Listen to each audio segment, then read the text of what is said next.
Hello दोस्तों, कैसे हो आप सभी लोग। आई होप कि आप सभी लोग स्वस्थ होंगे और मस्त होंगे और अपनी तैयारी अच्छे से कर रहे होंगे। तो आज हम इस वीडियो में एक वेरी मोस्ट इम्पॉर्टेंट टॉपिक का निपटारा करने वाले हैं, जो कि क्या है तो सेल के विद्युत वाहक बल, टर्मिनल विभवांतर एवं आंतरिक प्रतिरोध में संबंध।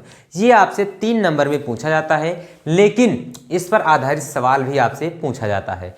तो अगर डेरिवेशन और सवाल दोनों पूछ लिया जाता है साथ में ही, तो 5 नंबर का पूछा जाएगा।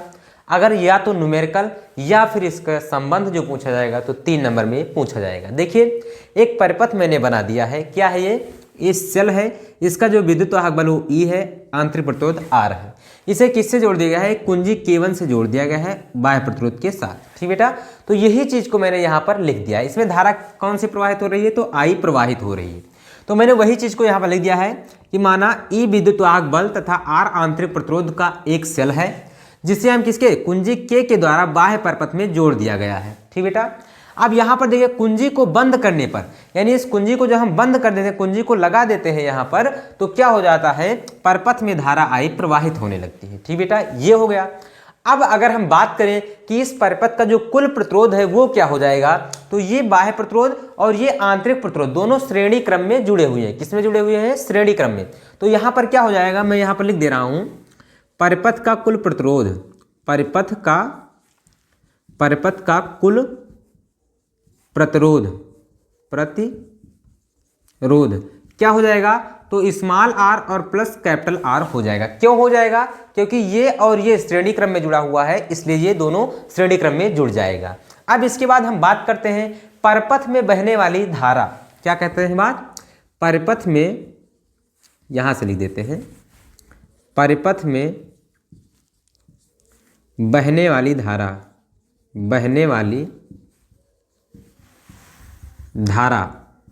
क्या हो जाएगा? परिपथ में बहने वाली धारा I इक्वल टू, तो आप सभी लोग जानते हैं ओम के नियम से I इक्वल टू बी बटे आर होता है, लेकिन यहाँ B जो है वो विद्युत वाहक बल है। B क्या है? विद्युत वाहक बल है। तो यहाँ पर हम क्या रख देंगे? E रख देंगे।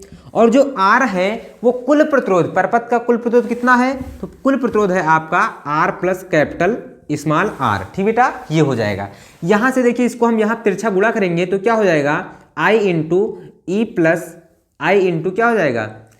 Capital R plus small r और बराबर E हो जाएगा। ठीक बेटा, इसका जब इसमें गुणा करेंगे तो क्या हो जाएगा? I इंटू कैपिटल R और plus I into small r हो जाएगा। बराबर में क्या हो जाएगा? E हो जाएगा। अब मैं कह रहा हूं, मैं यहां पर देखिए क्या कह रहा हूं, यदि बाह्य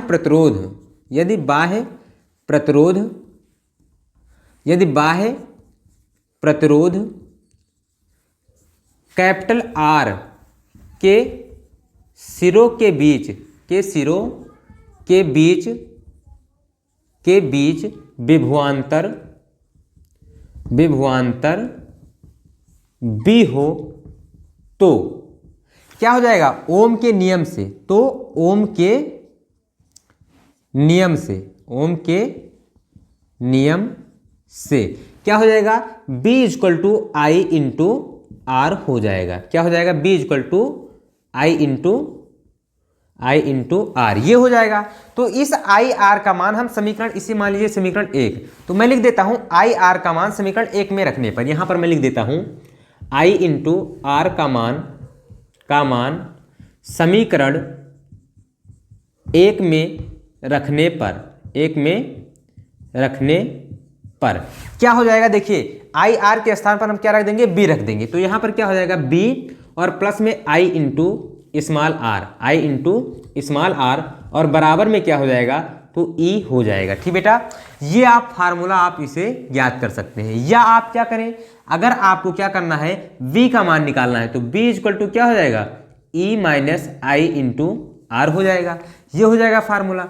या अगर हम बात करें आप सभी लोगों से कि अगर यहां से आपको I का मान निकालना है, तो आप क्या करेंगे? ये V को उस तरफ भेज देंगे तो क्या हो जाएगा?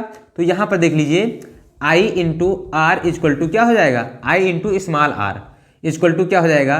तो E माइनस बी और बटे में क्या हो जाएगा? ये I जो है वो गुणे में है, तो यहाँ पर क्या हो जाएगा? भाग में हो जाएगा। यानी यहाँ पर देखिए ये इतना हो जाएगा। उसके बाद क्या हो जाएगा? देखिए यहाँ से R का अगर मान निकालेंगे तो E माइनस V बटे क्या हो जाएगा, I हो जाएगा। अगर हम किसका मान, I का मान निकालेंगे तो I इक्वल टू क्या हो जाएगा, E माइनस V बटे R हो जाएगा।